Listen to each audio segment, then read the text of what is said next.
नमस्कार दोस्तों, educational and informational channel crack competitive में आपका स्वागत है। दोस्तों, आईटीआई जिन लोगों ने किया है और एसएससी पास की हुई है उन लोगों के लिए एक बहुत ही अच्छा इंडियन नेवी में रिक्रूटमेंट आया है। सिर्फ आईटीआई के बेस पर आप एलिजिबल हो सकते हैं और अप्लाई कर सकते हैं और कॉम्पिटिटिव एग्ज़ाम में पास होके बहुत ही अच्छा अपना करियर बना सकते हैं। तो इंडियन नेवी जैसे कि बहुत ही रेप्यूटेड डिपार्टमेंट है, आप सब जानते हैं। और आईटीआई के बेस पर ये एग्ज़ाम होगा, यानी एग्ज़ाम भी बहुत ज़्यादा डिफ़िकल्ट नहीं होगा।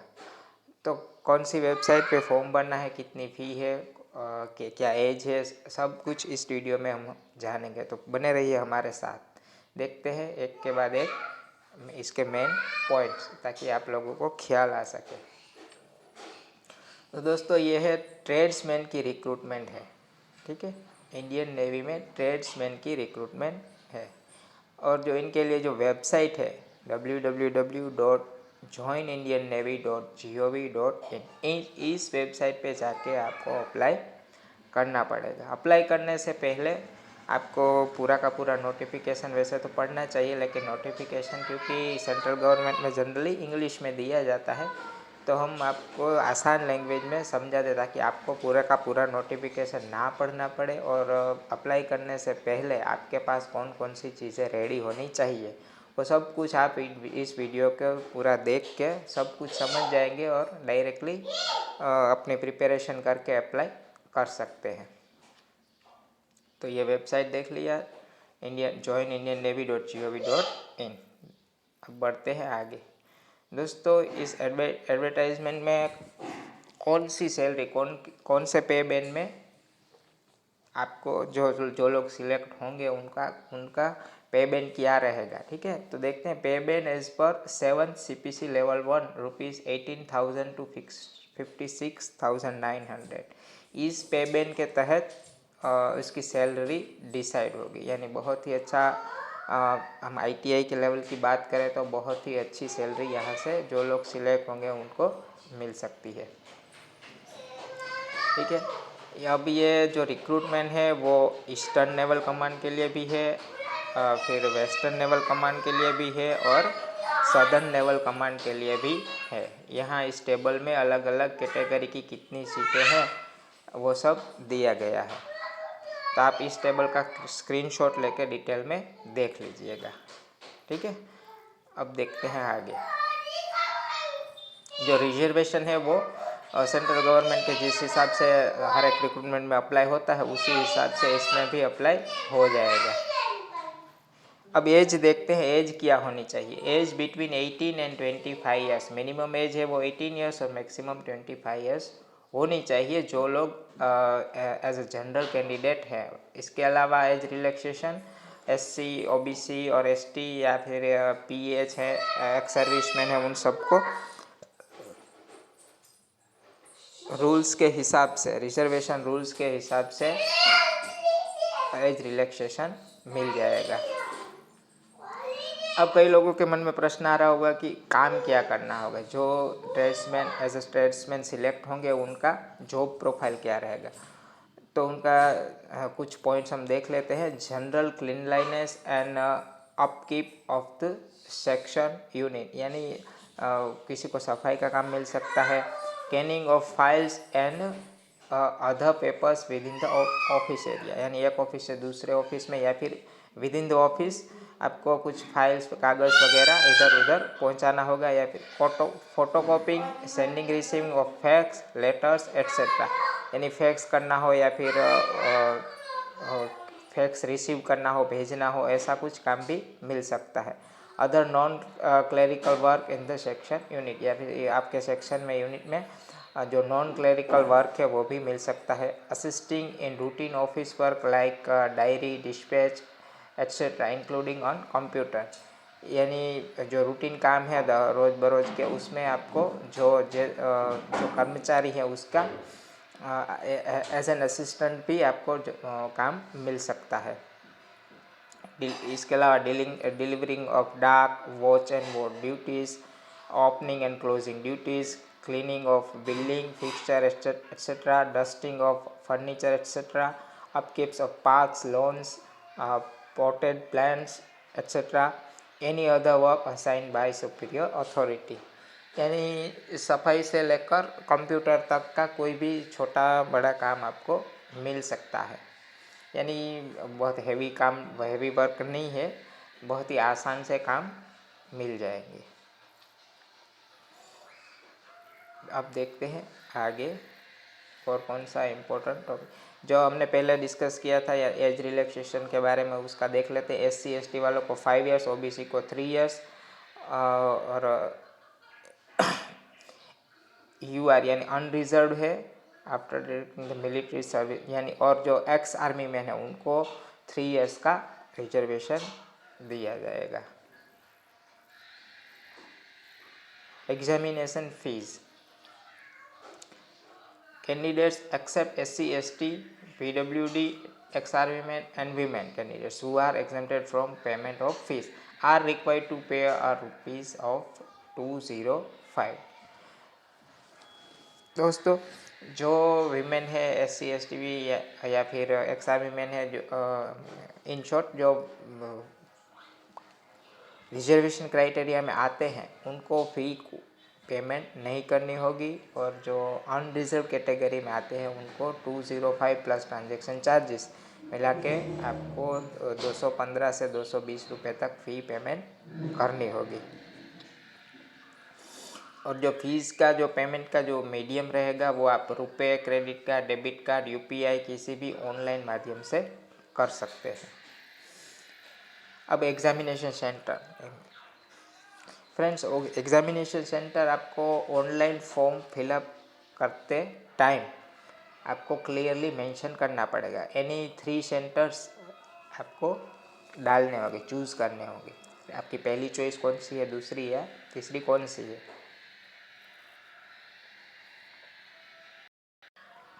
यानी 3 चॉइस आपको देनी होगी एग्जामिनेशन सेंटर के तहत, और बाद में आप एग्जामिनेशन सेंटर चेंज नहीं कर सकते। और एग्जामिनेशन है वो कंप्यूटर बेस्ड एग्जामिनेशन यानी CBT रहेगा। आपको कंप्यूटर पे बैठ के आंसर देने होंगे। वैसे तो MCQ टाइप रहेंगे, लेकिन कंप्यूटर पे बैठ के आपको सारे के सारे आंसर देने होंगे। अब सिलेबस देख लेते हैं। General intelligence and reasoning 25, numerical aptitude 25, general English 25 और जनरल अवेयरनेस 25, यानी मिलाकर 4 सेक्शन से कुल मिलाकर 100 क्वेश्चन पूछे जाएंगे और 100 मार्क्स रहेंगे।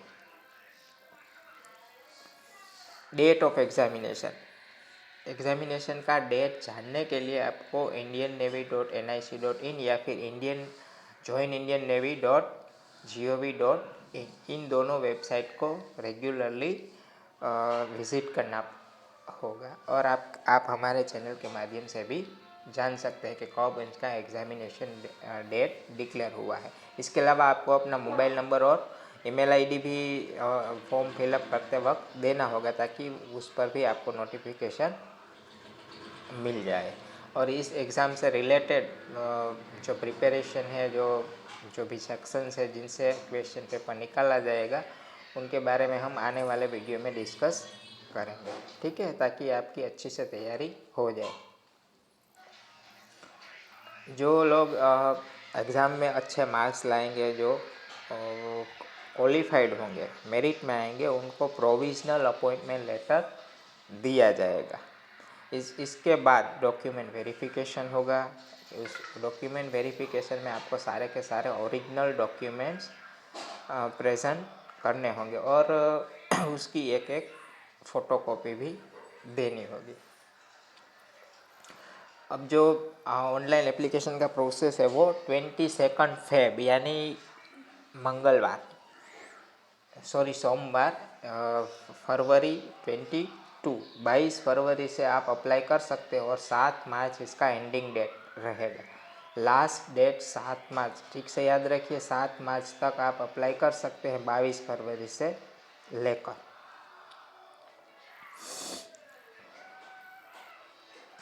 अब अप्लाई करने के लिए आपको जो हमने पहले वेबसाइट मेंशन किया था joinindiannavy.gov.in उस पर जाना है। वहाँ से ज्वाइन नेवी, फिर वेज टू ज्वाइन, फिर सिविलियंस और फिर ट्रेड्समैन मैट, इस लिंक यानी इस स्टेप को फॉलो करते करते आपको जाना है और इसके बाद आप अप्लाई कर सकते हैं। फिर ये पहले ये वेबसाइट खोलना है, फिर ये ज्वाइन नेवी, फिर वेज टू ज्वाइन, फिर सिविलियंस, फिर ट्रेड्समैन मैट। इस लिंक को आपको फॉलो करना है। ये सारे के सारे वेबसाइट के ऑप्शंस है, वहाँ से इस तरह से आपको जाना है, तभी आप अप्लाई कर पाएंगे। देखते हो इसके अलावा क्या रह जाता है। Candidates will be required to indicate their choice of command for posting. जो हमने ऊपर पहले देखी थी 10-12 पोस्टिंग, उसको आपको फॉर्म फिलअप के टाइम आपकी चॉइस देनी होगी कि आपकी पहली चॉइस क्या है। जैसे कि फॉर एग्जांपल किसी के पे फर्स्ट चॉइस है कि वो क्लीन लाइनेस यानी सफाई का काम करना चाहता है, उसकी दूसरी चॉइस है वो फैक्स के रिलेटेड काम करना चाहता है, तीसरी चॉइस है कंप्यूटर रिलेटेड या फिर ऑफिस में फाइलिंग वगैरह इधर उधर पहुंचाने का काम करना चाहता है।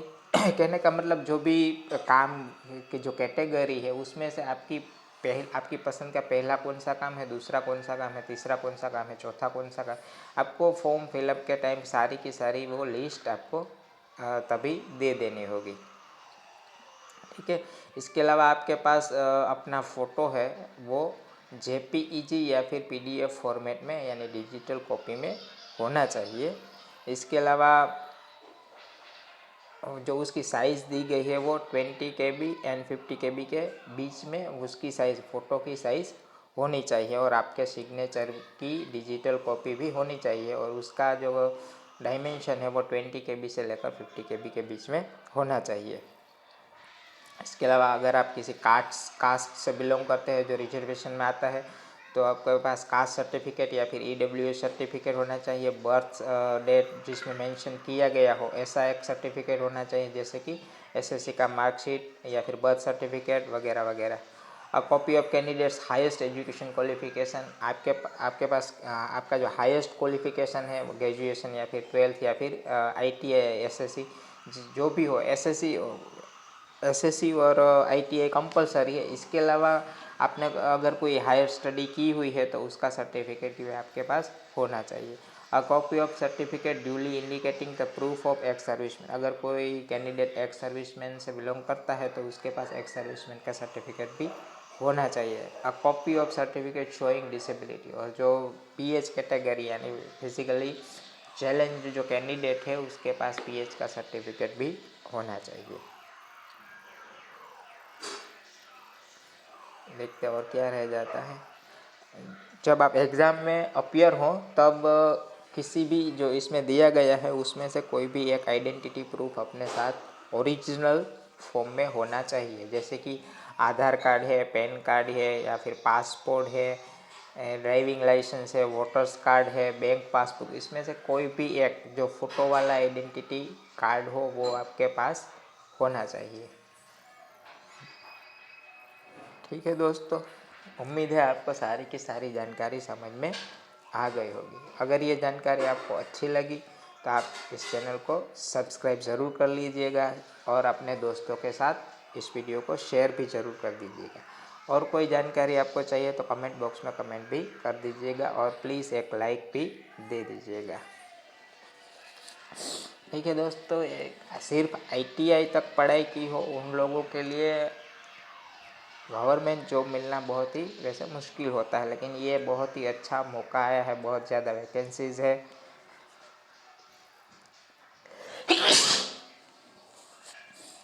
तो आप इस मौके का फ़ायदा उठाइए और जल्द से जल्द अप्लाई कर दीजिए और इस एग्ज़ाम की तैयारी में जुट जाए।